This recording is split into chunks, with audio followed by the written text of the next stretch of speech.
En las historias de esta noche, dos fantasmas se cruzan, uno en un tranquilo bar de jazz, el otro en las sangrientas trincheras de Verdún. Un hombre se encuentra con un extraño que podría no ser humano, un cambiapieles con astas que se ama a sí mismo, con nombres robados. Y al otro lado del océano, en la Gran Guerra, los soldados descubren que los muertos no siempre permanecen enterrados. Dos historias de engaño y muerte, donde los vivos y los muertos se enfrentan. Bienvenido a Noche de Horror, donde cada sombra esconde un secreto y cada susurro puede ser el inicio de tu peor pesadilla. La Cosa Ciervo 911. ¿Cuál es su emergencia? Yo me gustaría denunciar un crimen. Dígame, ¿dónde está y qué está pasando? Creo que ha habido un asesinato. Si hay una salida a esto en la que no haya pensado ya, podría estar muerto para cuando se me encienda la bombilla. Tengo serias dudas sobre la cabeza que llevo sobre los hombros. Después del encuentro que tuve esta noche, quizás no estoy pensando con claridad. Tal vez es la cerveza la que habla por mí, pero algo no está bien. Incluso si admito que, sí, bebí bastante, no puedo justificar este pavor hormigueante que me recorre la columna. Mis intentos de pensamiento crítico son inútiles frente al recordatorio que se arrastra. Si fuera un hombre religioso, rezaría. Tampoco me consuela mucho. Si Dios es real, debe estar ocupado con otros menesteres, porque ningún poder superior permitiría que un hombre como ese caminara por la tierra. Espero que, al relatar lo que sucedió, pueda obtener alguna respuesta lógica de todo esto. No buscaba una noche de locura. Terminé un largo y agotador turno en mi trabajo y necesitaba una forma de relajarme. Llamé a mis amigos para ver si alguien quería ir a un bar conmigo. A veces, una noche de fiesta es exactamente lo que el médico olvidó recetar. Pero para mi desgracia, todos tenían compromisos previos. Bien, como sea, aún así voy a divertirme, pensé. De todos modos, a ellos les gustaban más los bares de deportes. Nunca me gustaron los deportes. La música ocupaba mucho más mi atención. En general, escucho todo tipo de géneros, pero a medida que maduré, llegué a admirar el jazz. Ya sabes, los grandes. Coltrane, Ellington, Armstrong, buena música. Conocí a un bar en el centro llamado Syncopation Station. Tenía música en vivo los jueves por la noche, lo que coincidía perfectamente con mi horario. El lugar estaba en la ciudad, así que conduje a casa y decidí ir caminando. Las farolas ya cobraban vida, chocando con un crepúsculo inminente. Tonos descendentes de un azul sin alma daban paso a estrellas distantes que aparecían lentamente en los dominios del cielo. Era una noche fresca de otoño, no lo suficientemente cálida para pantalones cortos y camiseta, ni lo suficientemente fría como para despellejar a un oso y usar su piel para abrigarse. Es irónico. Sin embargo, a pesar de lo firmemente ateo que soy, quiero que haya un lugar para mí cuando ya no tenga un sitio aquí. Si eso toma la forma de puertas nacaradas, con gusto caería de rodillas, pero he estado solo la mayor parte de mi vida. Nunca tuve una voz en mi cabeza como tantos de ellos parecen tener. Nunca tuve muchos amigos. Mi madre estaba demasiado ocupada, drogándose con lo que cayera en sus manos. Y mi padre, bueno, nunca lo conocí. Se fue antes de que pudiera aferrarme a los recuerdos. No quería una vida social que mantener, porque mi plato ya estaba lleno de quejas de las que no quería hablar. Así que estos días solo somos yo y mi escritura, creando poemas para reflejar otra vida, escribiendo historias que satisfacen mi necesidad de escapismo. Los amigos a los que llamé esta noche eran, en el mejor de los casos, conocidos. Podrían haber sido extraños si no fuera porque les ofrezco un saludo cortés, como un vecino que acaba de mudarse. Dudo que la mayoría de ellos me distinguieran de Adán. Al acercarme al bar, eché un vistazo al cartel que tenían pegado en la pared de ladrillo junto a la puerta. Decía: música en vivo los jueves a las 7:30 de la tarde. El interior era cálido y acogedor, subvirtiendo por completo la expectativa que tenía al ver el inflexible muro de piedra exterior. La iluminación estaba atenuada para establecer a los artistas como el centro de atención. En el pequeño escenario de la esquina, un trío de músicos experimentados actuaba para un público cautivado. Un hombre tocaba una melodía compleja en el piano, mientras la batería y el bajo enriquecían el sonido. La canción que tocaban era a la vez curativa para el alma y amarga, como sal en una herida abierta, como si fuera un recordatorio de que todavía no estás completo. El camarero me dirigió una cálida mirada mientras me acercaba. Buenas noches, señor. ¿Qué desea? Tomaré un Manhattan, por favor. Gracias. Me senté y esperé pacientemente a que me sirvieran la bebida, girándome en mi taburete para apreciar cómo lloraba el piano y cómo murmuraba el bajo, como para calmar la melodía de las teclas. Un hombre obstruyó brevemente mi vista mientras entraba tambaleándose. Su comportamiento me robó por completo la atención de la actuación. Parecía que ya estaba bastante perjudicado. ¿Por qué alguien iría saltando al siguiente bar cercano después de ser expulsado del último? Es algo que no entiendo. Sé que es bastante presuntuoso asumir que lo echaron de otro lugar, pero no se me ocurrió una mejor razón para explicar por qué se acercó a la barra y se sentó a 2 taburetes de mí. No pude evitar estudiarlo mientras se giraba, para observar también a los músicos. Llevaba un abrigo negro polvoriento que era largo y gastado, deshilachado en los puños. Solo con mirarlo podía decir que había visto años de lluvia, soportado muchas nubes de humo de cigarrillo y se había mezclado con muchos callejones de medianoche. Llevaba una gorra plana que proyectaba una extraña sombra sobre la parte superior de su rostro en la iluminación ambiental. Evidentemente, el camarero reconoció al hombre porque se tensó de inmediato. ¿Qué vas a tomar, Eric? Lo de siempre respondió bruscamente. Claro, pero una advertencia. Cerramos cuando cerramos. No voy a jugar al mismo juego contigo esta noche. Vigila el reloj, y cuando te digamos que te vayas, esa es tu señal. Sí, como sea, tío. Sírveme una maldita copa, le gruñó al camarero. El hombre sacó una botella de whisky de un estante y le sirvió un vaso.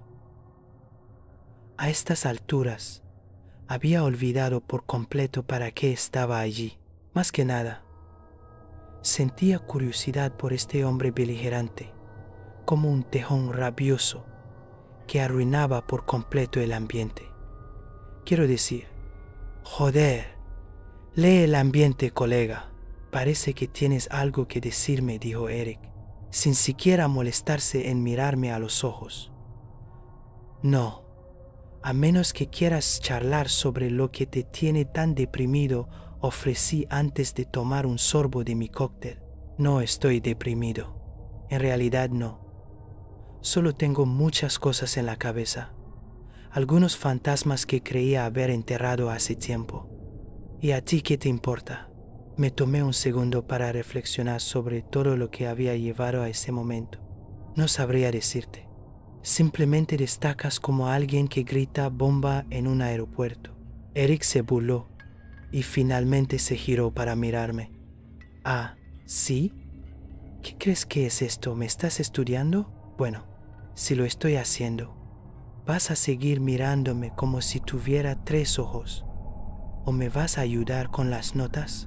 Eric pareció realmente desconcertado por mi respuesta. No creo que esperara que alguien le siguiera el juego. Está bien. ¿Qué demonios? ¿Qué quieres saber? ¿Qué te tiene de tan mal humor? ¿Fue el divorcio? Eres un verdadero comediante, dijo, poniendo los ojos en blanco y suspirando. Nunca tuve esposa. Nunca he estado enamorado. Soy un detective retirado. Solía trabajar para el PPD. Quedé impresionado. Un largo camino desde Filadelfia. ¿Cómo terminaste en Washington? Solo necesitaba estar en otro lugar. Cuando ya no pude cumplir con mis deberes de servir al público, no podía seguir mirando esa ciudad. Las cosas que vi me cambiaron. Bueno, joder, tengo toda la noche. Cuéntamelo, ¿por qué no? Dije, reclinándome un poco y usando la barra como apoyabrazos. No creo que realmente quieras saberlo, argumentó. No es para los débiles de corazón, pero no necesitas que te lo diga. No me dejes con la miel en los labios, con una buena historia. Venga, hombre, ya me tienes enganchado. Arranca la tirita. Quizás hablar de ello te ayude a superarlo. Probablemente más de lo que el whisky puede lograr. En retrospectiva, probablemente no debería haberle presionado para que me contara su historia. Habría estado mucho mejor sin saberlo. Y, para ser honesto, creo que estoy peor por ello. Me lanzó una mirada oscura que atravesó la penumbra desde debajo de su gorra. Antes de continuar, te lo advertí, se bebió el resto de su vaso de un solo trago y comenzó a contarme la historia más loca que creo haber oído jamás. Otro, camarero, sírvele a este chico otra copa también, lo mismo que estoy bebiendo, porque la va a necesitar. Me bebí mi Manhattan de un trago y le cedí la palabra, con la boca cerrada y los oídos abiertos. Ves mucho comportamiento impío cuando trabajas en las fuerzas del orden. Mucha mierda atroz en Filadelfia, especialmente. Por lo general, las ramificaciones persisten en tu cabeza durante un día o una semana antes de que sigas adelante. Hay un caso que ha sido un callejón sin salida frío y muerto durante más de 30 años. Y todavía me carcome solo por recordarlo. Ashley Johnson necesitó un trago después de simplemente decir su nombre. La fachada de tipo duro con la que Eric irrumpió se había transformado en algo más misterioso y no podía identificar qué era. Sin interrupción, continuó. Recibimos una llamada de unos vecinos preocupados. Complejo de apartamentos en el sur de Filadelfia. Había informes de gritos a altas horas de la noche y un olor fétido proveniente de una habitación en el segundo piso. Cuando llegó la policía, encontraron la puerta entreabierta. Era el apartamento 243. Las luces del interior parpadeaban, mostrando brevemente, con cada parpadeo, que el lugar estaba destrozado. Los muebles estaban esparcidos, las pertenencias desordenadas, pero no pudimos encontrar ninguna señal de entrada forzada, así que la puerta estaba abierta, pero nadie forzó la entrada. Interrumpí. Bueno, Sí, sabríamos si hubiera una ventana rota hacia adentro, una cerradura que hubiera sido manipulada. Quiero decir, estas cosas no son inauditas. De todos modos, encontraron el cuerpo de una mujer joven. Fue muy difícil identificarla porque la mayor parte de su carne simplemente había desaparecido. Era carne y vísceras en un charco de sangre. Lo único que quedaba de su cara era un ojo y lo que probablemente podría haber sido la piel de su cuello. Era difícil decirlo con seguridad. Un puto desastre. Fue entonces cuando me llamaron para tratar de averiguar qué diablos había pasado. Se tomó un momento para mirar a los artistas y disfrutó de un trago de su whisky. Yo también tomé un trago, porque algo me decía que esto era solo el principio, la punta del iceberg, donde las preguntas planteadas superaban las pruebas presentadas y el rastro se enfriaba hasta el hielo oscurecido. Volviéndose hacia mí, reanudó su historia. Nuestra gente de forense intentó identificar unas huellas de mano rojas que encontramos en la pared.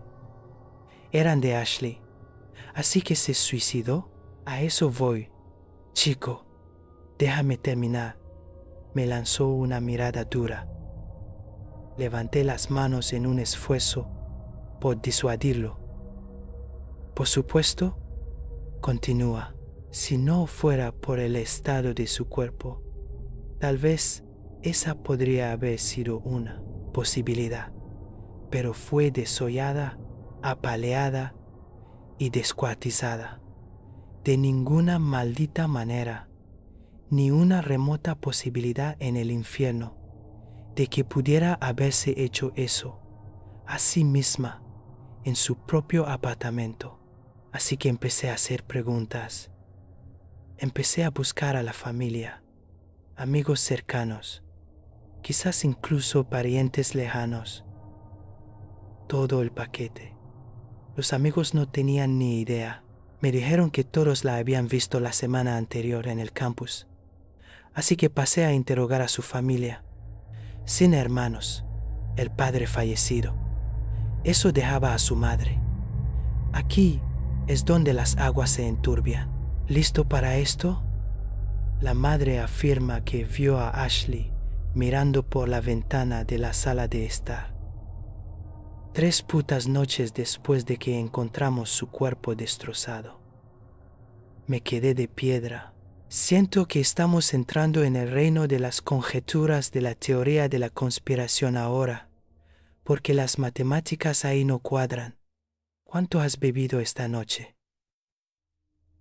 Mira, gilipollas, querías una historia. ¿Quieres pruebas? ¿Por qué no vas a desenterrar la tumba tú mismo? Oye, no quiero faltarte al respeto. Es que suena extraordinario, y siento que las afirmaciones extraordinarias requieren pruebas extraordinarias.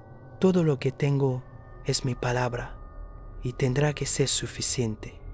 De todos modos, puedo continuar o vas a seguir tocándome las pelotas.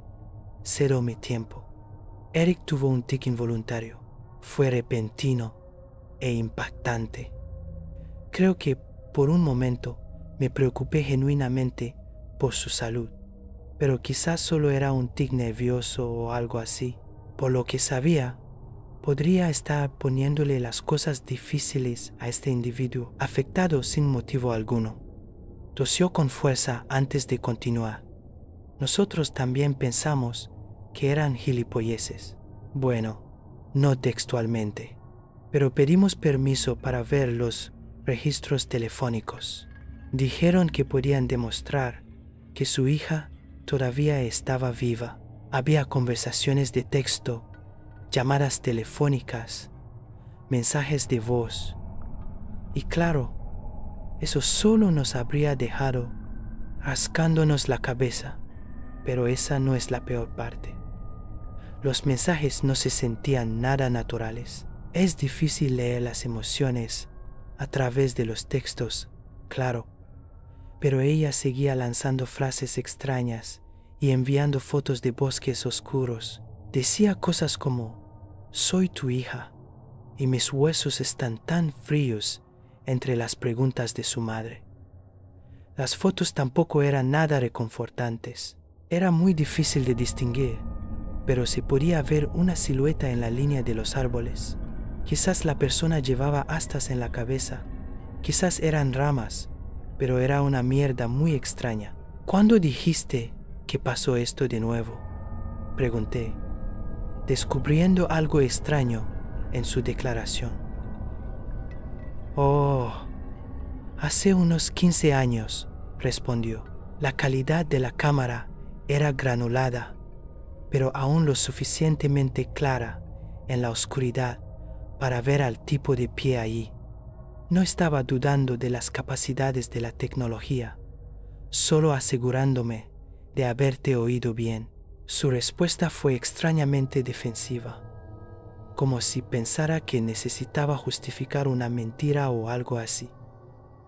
Nada olía bien en las circunstancias que me estaba dando, pero le dejé continuar. Así que en ese punto, lo que teníamos no era simplemente un homicidio, sino un misterio mayor que debía ser abordado. Un par de problemas, sin embargo. No teníamos una hora definitiva de la muerte debido a pruebas contradictorias, ni teníamos nada que se pareciera a un sospechoso. Solo dimes y diretes entre un par de estudiantes universitarios y un fantasma.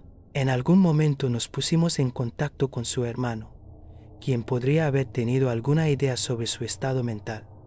Ahí lo hizo de nuevo. Cada pieza del rompecabezas aceleraba la decadencia de su historia. ¿No dijiste que, cállate, quieres una historia o no? Prácticamente escupió de furia. Tuvo otro espasmo involuntario, y noté que su arrebato repentino hizo que un cliente cercano le lanzara una mirada extraña. Su hermano nos dijo que sufría de ansiedad y depresión.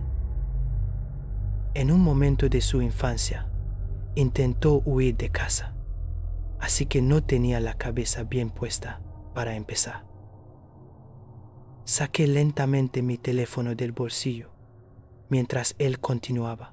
Investigamos más las fotos y encontramos más imágenes de la silueta con las astas. Busqué en internet y encontré leyendas de las antiguas tribus nativas americanas. Mierda espeluznante, lo llamaban Wendigo, un espíritu caníbal nacido de la ira. Oye, ¿qué estás haciendo con tu teléfono? Oh, solo respondiendo a mi amigo. Quería quedar, pero tengo que decirle que no podemos esta noche, dije. Me parece justo, respondió sin entusiasmo, excepto que eso no era cierto en absoluto. Comencé a hacer mi propia investigación rápida para verificar o descartar mis crecientes sospechas. Buscar a Ashley Johnson arrojó pocos resultados, solo unas pocas personas que podrían compartir su nombre, desajustes cercanos, pero nada que vinculara su nombre a ningún tipo de caso de homicidio. Quiero decir, para algo tan espantoso como lo que le pasó, seguramente debería haber encontrado al menos un artículo sobre una estudiante universitaria masacrada. ¿Ashley tenía una página en redes sociales? Seguramente eso podría haberos dado alguna idea de su vida. Sí, incluso tenía un número considerable de seguidores, pero la página no contenía nada destacable. Solo algunas fotos en el espejo, volcados de fotos de sus viajes, cosas típicas que podrías encontrar. Buscar Ashley Johnson en Facebook, Instagram o incluso Twitter no arrojó resultados. Solo personas con nombres similares. Ninguna de ellas era de Filadelfia tampoco.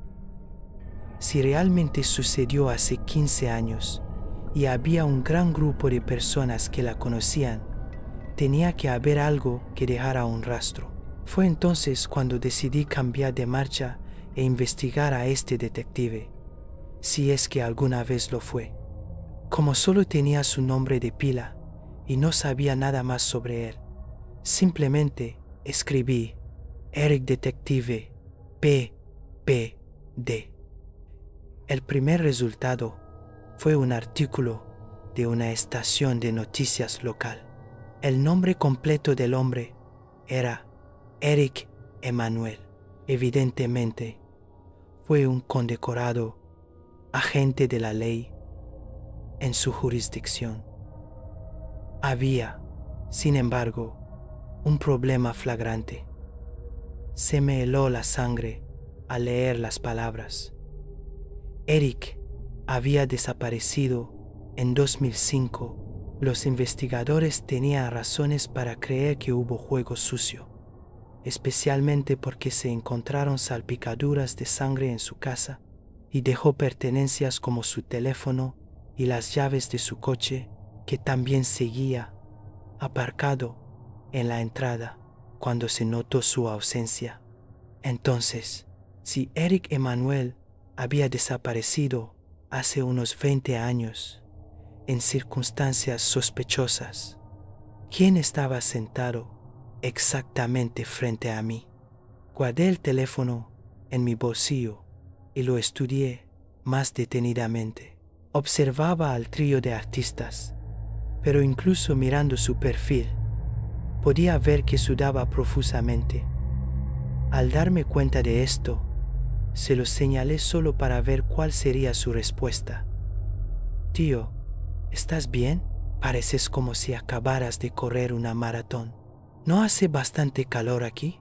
Mantuve mi mirada fija en él, sin saber si se estaba preparando para soltarme otra dosis de sarcasmo.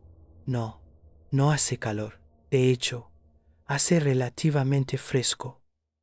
Incliné la cabeza hacia él mientras mis instintos primarios hacían sonar las alarmas. ¿Quién eres? Su cabeza se giró bruscamente para mirarme. Sus ojos comenzaban a inyectarse en sangre mientras respondía enfadado. ¿Qué puta clase de pregunta es esa? ¿Quién soy? ¿El novio de tu madre? ¿Colega? ¿Qué quieres que te diga? Su cuerpo tuvo otro tic aleatorio, esta vez seguido de un sutil crujido. Tu nombre no es Eric, no eres un detective y no eres de Filadelfia. ¿Quién cojones eres? Eric soltó una risa incómoda antes de beberse el resto de su whisky. Después de terminarlo, lo estrelló rápidamente contra la barra. En ese momento, todo a su alrededor se detuvo abruptamente. Las charlas fueron interrumpidas por su comportamiento. Incluso los músicos dejaron de tocar para mirar a Eric mientras lamía la sangre del corte reciente en su mano. ¿Quién te crees que eres? Interrogándome cuando estoy tomando una copa. Primero dijiste que el caso tenía más de 30 años. Luego me dijiste 15. Eso no tiene ni pies ni cabeza. También me dijiste que no tenía hermanos. Luego dijiste que hablaste con su hermano. No hay ninguna mención de ella en las noticias, en ningún momento. Por otro lado, Eric Emanuel lleva desaparecido 20 años. Te preguntaré una puta vez más. ¿Quién eres? Sigues preguntándome quién soy. Pregunta equivocada. Lo que deberías preguntarte es cuántos he sido. ¿De qué cojones estás hablando, chico? A veces los muertos no se quedan donde los pones. Y a veces a la cosa que viste su piel no le gusta que la descubra. Cada vello de mi cuerpo se erizó mientras el supuesto hombre me miraba con dagas en los ojos. Cada fibra de mi ser me ordenaba correr. El nivel de miedo que sentí prácticamente hizo que mi corazón se saliera de la caja torácica. Camarero, la cuenta, por favor. Mi asunto aquí ha terminado. Antes de que el camarero pudiera siquiera darle la cuenta, el hombre sacó un fajo de billetes y monedas al azar y lo arrojó detrás de la barra. Deberías haber visto la expresión de su cara antes de que la hiciera mía. Más crujidos emanaron de su cuerpo mientras salía, tambaleándose por la puerta principal hacia la noche. El ambiente del bar no regresó. Todos se quedaron mirándose unos a otros, preguntándose qué acababa de pasar. No pude volver a casa caminando después de eso, porque ¿quién me aseguraba que no estaría esperando en alguna esquina? Y Dios sabe lo que habría hecho si se le hubiera dado la oportunidad. Así que llamé a un Uber. Normalmente no me molestaría, pero no podía quitarme la sensación de que algo todavía me esperaba. Me senté en completo silencio durante el viaje de regreso. Miraba sin expresión por la ventana del pasajero, esperando ver figuras en la línea de los árboles. Todo lo que podía hacer era preguntarme, ¿fue Ashley una persona real? ¿Fue Eric también una invención? Pero quizás lo más apremiante, si ese hombre no era Eric, y si no era humano, ¿con qué cojones estaba hablando en ese lugar? En cuanto llegué a casa, revisé inmediatamente todas las cerraduras que pude encontrar, cada ventana y puerta. Diablos, incluso cerré las cortinas solo para disuadir la sensación de ser observado. Lo único que podía hacer para calmar mis nervios era llamar a la policía. Con suerte, si podía darles suficiente información, podrían avanzar y llevar ante la justicia a la escoria que camina por estas tierras. Teléfono sonando 911. ¿Cuál es su emergencia? Me gustaría denunciar un crimen. Dígame dónde está y qué está pasando. Creo que ha habido un asesinato. No sé cómo y ni siquiera estoy seguro de dónde, pero tengo razones para creer que entré en contacto con un asesino en serie. Estamos enviando un oficial a su dirección ahora y le hará preguntas para aclarar. Llegará en unos 15 minutos. Hasta entonces, quédese en la línea conmigo, ¿de acuerdo? Sí, lo haré. Muchas gracias, se lo agradezco. No habían pasado ni 5 minutos cuando 3 fuertes golpes sacudieron la puerta principal. No se veían luces intermitentes desde detrás de las persianas cerradas. Ni siquiera había oído un coche aparcar en mi entrada. ¿Es el oficial? Hubo silencio en la línea antes de que el operador del 911 respondiera. Nuestro coche patrulla todavía está a 10 minutos de distancia. Entonces, ¿quién está en mi puerta? Una voz distorsionada gritó desde el porche delantero. Policía, abran. Señor, haga lo que haga, no abra esa puerta. Caminando de puntillas hacia la ventana que daba al patio delantero, eché un vistazo a través de una rendija en las persianas para tratar de ver quién estaba ahí. Afuera no había ningún coche aparcado que indicara la presencia de un oficial. Cuando giré la mirada para tener una vista del porche, se me cortó la respiración por el terror primordial que burbujeaba desde mi estómago. Había un hombre con uniforme de policía cubierto de sangre, balanceándose en el lugar, mirando fijamente mi puerta principal. Sus proporciones eran completamente erróneas. Los brazos eran demasiado largos para su cuerpo. Sus piernas estaban rotas y dobladas hacia atrás, y adornando su cráneo alargado había unas astas blancas y huesudas. Caí de culo del susto cuando su cabeza giró bruscamente para mirarme con cuencas vacías. La carne se le había desprendido casi por completo para revelar el cráneo de un ciervo, un espíritu voraz que pretendía ser un hombre. Señor, ¿sigue ahí? Policía, abran ahora. Por favor, díganles que se den prisa. Tengo miedo. Un violento sonido de arañazos comenzó a provenir de la puerta principal mientras la criatura se impacientaba. Finalmente, comenzó a embestir con su cuerpo contra ella, casi hastiando el marco. Todavía estoy esperando que suceda algo. El operador ya no me dice nada. Y los golpes implacables, finalmente, han cesado. Pero no hay sirenas. Nadie viene a salvarme. Y esa cosa bien podría seguir ahí fuera. Es difícil saberlo con seguridad, pero estoy acobardado de miedo, evitando incluso mirar por las ventanas, por si acaso veo accidentalmente su silueta acechando por el perímetro. Podría desmayarme por intentar contener la respiración. No puedo dejar que me oiga, pero cada vez es más difícil reprimir el grito que sube por mi garganta, porque todo está en silencio ahora. Dios está en silencio, y su abominación me espera en la muerte. Los hombres muertos de Verdún. Acabo de regresar de mi viaje a la famosa ciudad de Verdún, célebre por la valiente defensa francesa de la ciudad fortaleza durante la Primera Guerra Mundial.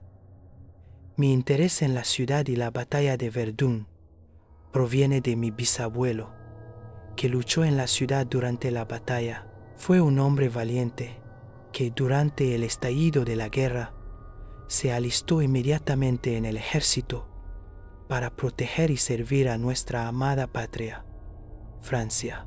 Luchó desde la primera batalla del Marne hasta la ofensiva de los 100 días. A lo largo de todo su tiempo en el ejército durante la guerra y todas las batallas en las que luchó, nada le dejó una cicatriz tan profunda como Verdún. Para aquellos que no lo sepan, la batalla de Verdún fue la versión francesa de Stalingrado, un infierno que, debido al uso de la rotación de unidades por parte del ejército francés, significó que casi todo el ejército francés luchó en Verdún en un momento u otro. Debido a eso, ha dejado una especie de horror y cicatriz en todo el país. Se dice que se dispararon más de 60 millones de proyectiles durante el año que duró la batalla, con un estimado de 900,000 muertos en un área del tamaño de Central Park. Se dice que el antiguo campo de batalla es un lugar muy perturbador y trágico. Mucha gente habla de tener una sensación de inquietud al visitar Verdún. Algunos dicen que han visto soldados franceses y alemanes caminando por los bosques y fuertes, casi como si estuvieran atrapados ahí, sin poder abandonar nunca el infierno que experimentaron todos esos años atrás, algunos de los cuales vi durante mi visita. Pero esta historia no tiene nada que ver con nada de eso. Me encontré con el diario de guerra de mi bisabuelo hace unos meses. Obviamente, estaba muy emocionado de poder leer las experiencias de mi propio bisabuelo en la guerra. Lo había estado leyendo durante aproximadamente una semana cada noche y en cualquier tiempo libre que tenía. Luego, finalmente llegué a su experiencia en Verdún. Para simplificar, escribiré lo que leí como si fuera él. Estas son sus experiencias en Verdún, 21 de febrero de 1916. Me desperté esta mañana sintiéndome como una mierda. Hemos tenido un par de días duros. Fue una noche fría, como de costumbre. No pude dormir mucho, pero eso ya es de poca importancia. Los alemanes han lanzado un ataque masivo sobre Verdún, y se dice que el alto mando se está apresurando a mover tantas unidades a la ciudad para evitar que la línea colapse. Que Dios ayude a Francia. 25 de febrero de 1916. Hoy nos llegó la noticia de que mi unidad se traslada de nuestra posición actual en el Somme para ir a luchar a Verdún. Todos están aterrorizados. Las noticias sobre las condiciones en Verdún han estado saliendo y sobre lo rápido que avanzan los alemanes. Ya han avanzado 3 kilómetros. Nuestras líneas están rotas con decenas de miles de muertos. Está claro para todos nosotros que esto no será como las otras veces. 4 de marzo de 1916. No he tenido mucho tiempo para escribir. El viaje en camión fue largo, de una semana aproximadamente. Mientras entrábamos en la ciudad, la única carretera de entrada estaba llena de camiones que entraban y salían. Cientos de ellos, todos dirigiéndose a la ciudad. Llegamos de noche y al bajar de los camiones pudimos ver el resplandor rojo y naranja de los incendios. Fue horrible saber que pronto estaríamos ahí, luchando. Había un estruendo constante de proyectiles explotando. Nunca estaba en silencio. Nos abrimos paso a través de la ciudad hasta donde dormiríamos esta noche. Durante todo el camino había un flujo constante de lo que solo puedo describir como fantasmas caminando en la dirección opuesta. Casi todos estaban heridos, caminaban como zombies, completamente desorientados. Algunos lloraban, otros no decían nada. Luego pasó un camión lleno de los heridos más graves. Casi todos habían perdido extremidades. Algunos tenían las caras completamente desfiguradas. Los gritos de dolor eran como nada que hubiera oído antes. Nos cagó de miedo a todos. Era como si estuviéramos mirando a nuestros futuros yo. 11 de marzo de 1916. Finalmente, tengo un poco de tiempo para escribir. Ha sido el infierno en la tierra. Llegamos al frente hace una semana. Entramos con 250 hombres en mi unidad. Y en este momento solo quedan 90. La artillería nunca cesa. Mis oídos siempre están zumbando. Ya no puedo dormir. Rezo para poder aguantar otra semana. Señor, oh Señor, ayúdanos. Nos estamos quemando aquí. 20 de marzo de 1916. Fui rotado ayer. Un poco de descanso y recuperación, dicen. Una parte de mí se alegra. No más fuego constante de proyectiles y balas que perforan los oídos. Pero tengo este profundo sentimiento de tristeza, como si necesitara estar ahí fuera luchando con mis compatriotas. Pero de todos modos, no es por eso que estoy escribiendo ahora. Estaba de guardia nocturna hace unos días, cuando empecé a oír voces en tierra de nadie. Al principio pensé que eran alemanes en una patrulla, pero fue entonces cuando me di cuenta de que eran voces francesas. Le pregunté a uno de los otros chicos de guardia si él también las oía, y así fue. Le pregunté si teníamos a alguien de patrulla y dijo que no.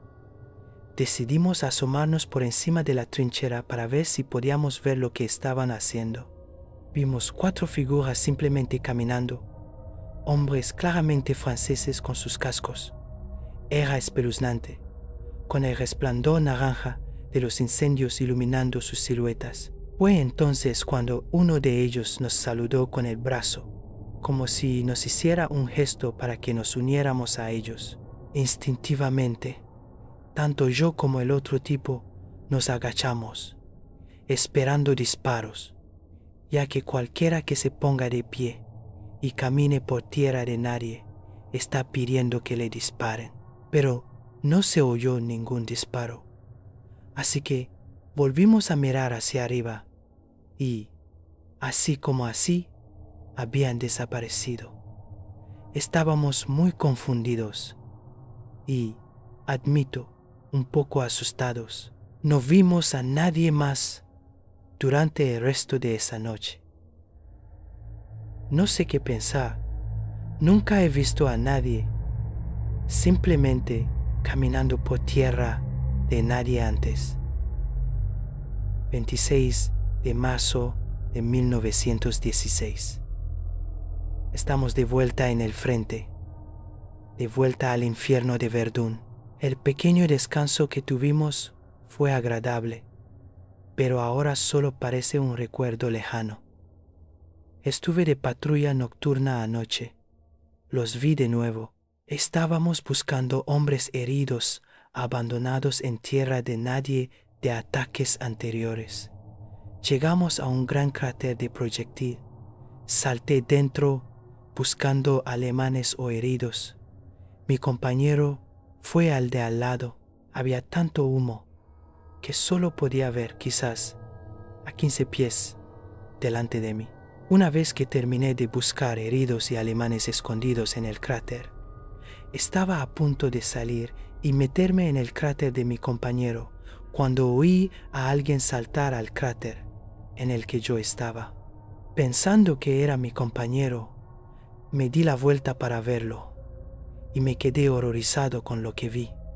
Mirándome directamente había un soldado francés que no era mi compañero ni nadie que yo conociera. Parecía como si lo hubieran enterrado y quemado vivo, cubierto de tierra y con el uniforme completamente destrozado. Su cara estaba tan distorsionada que ni siquiera parecía humana. Estaba tan aterrorizado, paralizado por el miedo, que no podía moverme ni decir nada. Entonces habló. Dijo: «Día duro, ¿verdad? Ay, Fritz», insulto francés para los alemanes. «Por ahí hay que tener cuidado».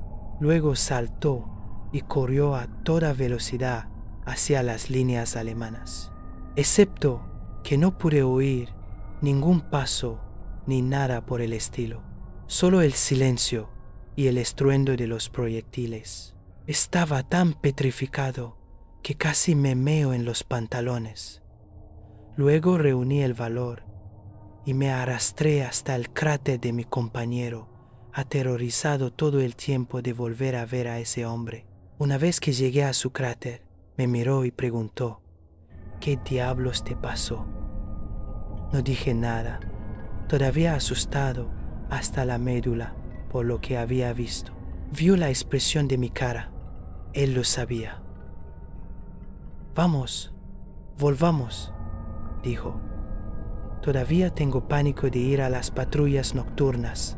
Rezo para no volver a encontrarme con algo así». 29 de marzo de 1916. Han pasado unos días desde mi experiencia en tierra de nadie. No ha pasado nada raro desde entonces. Sin embargo, perdí a mi mejor amigo.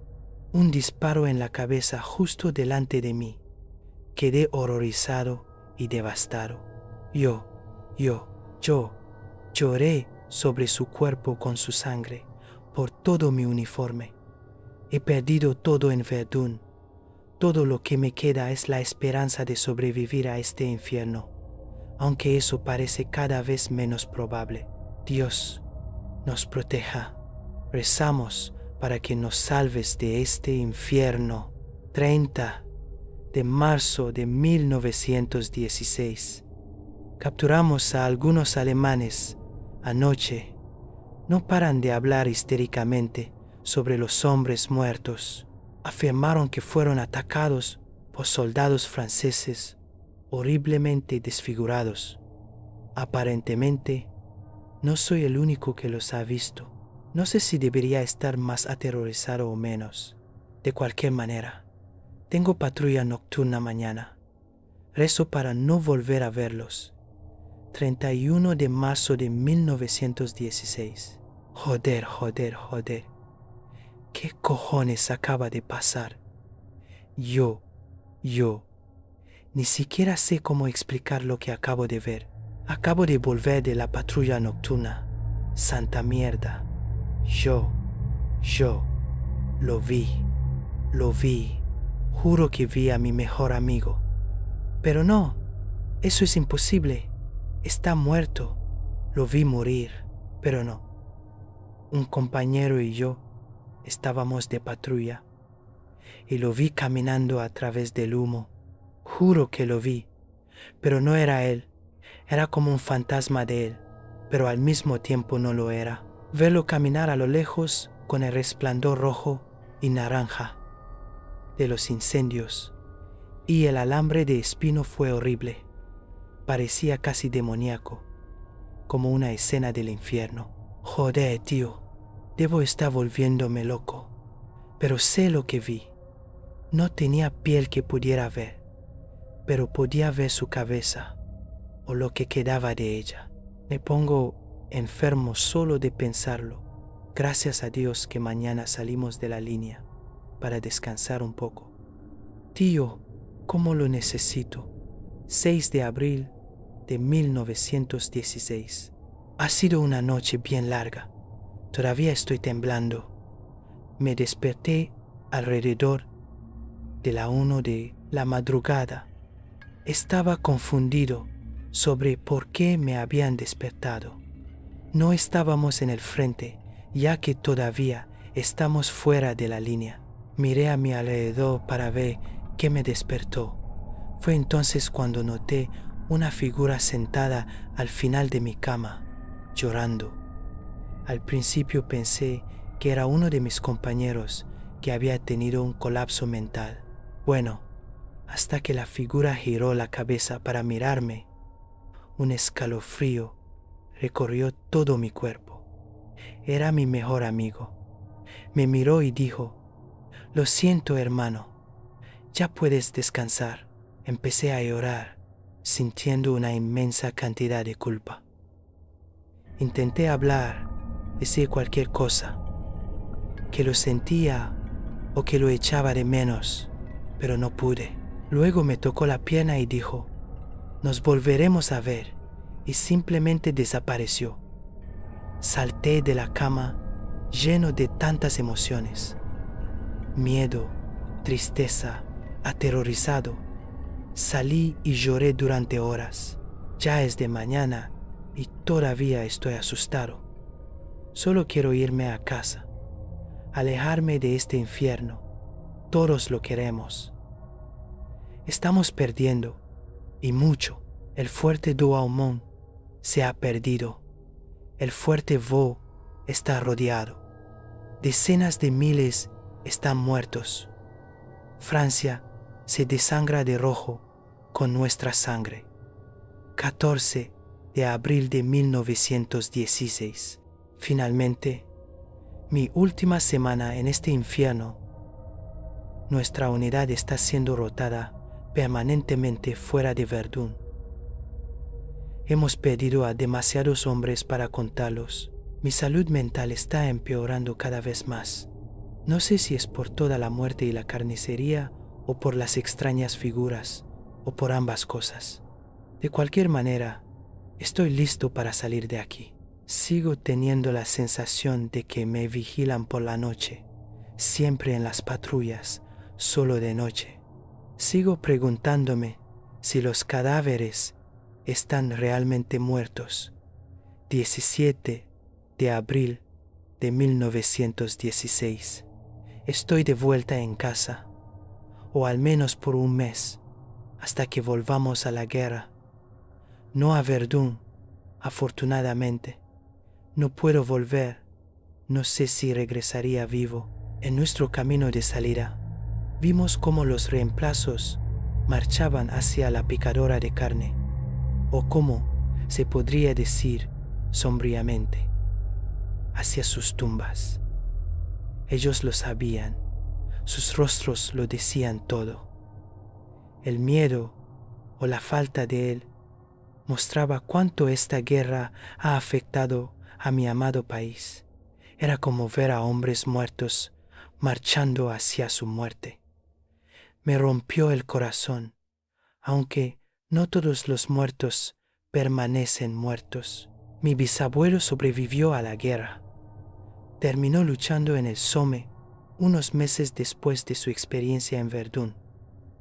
Sin embargo, nada como Verdún le dejó un trauma y un impacto tan duraderos. Mientras escribo esto, no puedo evitar recordar mi viaje a Verdun y preguntarme si uno de aquellos soldados franceses que vi era el mejor amigo de mi bisabuelo. Esto fue Noche de Horror. Si sobreviviste a estas historias, suscríbete, porque lo más aterrador aún está por llegar.